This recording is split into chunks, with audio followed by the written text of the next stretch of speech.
ಅಧ್ಯಕ್ಷರಾದ ಮೇಲೆ ಮೊದಲನೇ ಬಾರಿಗೆ ಅವರು ಕೋರ್ ಕಮಿಟಿಯ ಸಭೆಯನ್ನು ಕರೆದಿದ್ದಾರೆ. ನಾನು ವಿಶೇಷವಾಗಿ ಸನ್ಮಾನ್ಯ ರಾಜ್ಯಾಧ್ಯಕ್ಷರಾದಂಥ ವಿಜೇಂದ್ರ ಅವರಿಗೆ ಅವರಿಗೆ ಅಭಿನಂದನೆಗಳನ್ನು ನಾನು ಸಲ್ಲಿಸ್ತೀನಿ. ಯಾಕಂದರೆ ಮುಂಬರುವಂಥ ಚುನಾವಣೆಗಳು ಲೋಕಸಭೆ ಚುನಾವಣೆಗಳು. ಆ ಲೋಕಸಭೆ ಚುನಾವಣೆಗಳಲ್ಲಿ ಭಾರತೀಯ ಜನತಾ ಪಾರ್ಟಿ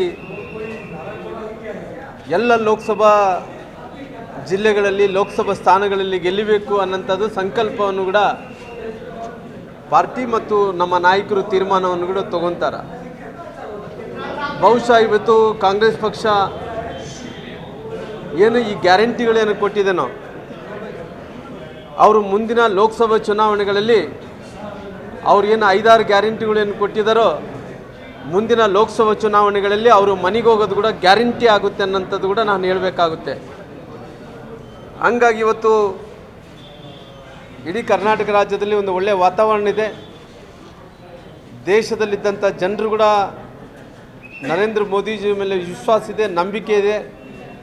ಕರ್ನಾಟಕದಲ್ಲಿದ್ದಂಥ ಜನರು ಕೂಡ ಇವತ್ತು ಪುನಃ ದೇಶದ ಪ್ರಧಾನಮಂತ್ರಿಗಳು ನರೇಂದ್ರ ಮೋದಿಜಿಯವರು ಆಗಬೇಕನ್ನೋಂಥ ವಿಶ್ವಾಸದಿಂದ ಲೋಕಸಭೆ ಚುನಾವಣೆಯಲ್ಲಿ ಗೆಲ್ಲಿತೀವಿ ಅನ್ನೋಂಥ ವಿಶ್ವಾಸ, ನಂಬಿಕೆ ನಮ್ಮೆಲ್ಲರಲ್ಲಿ ಕೂಡ ಇದೆ.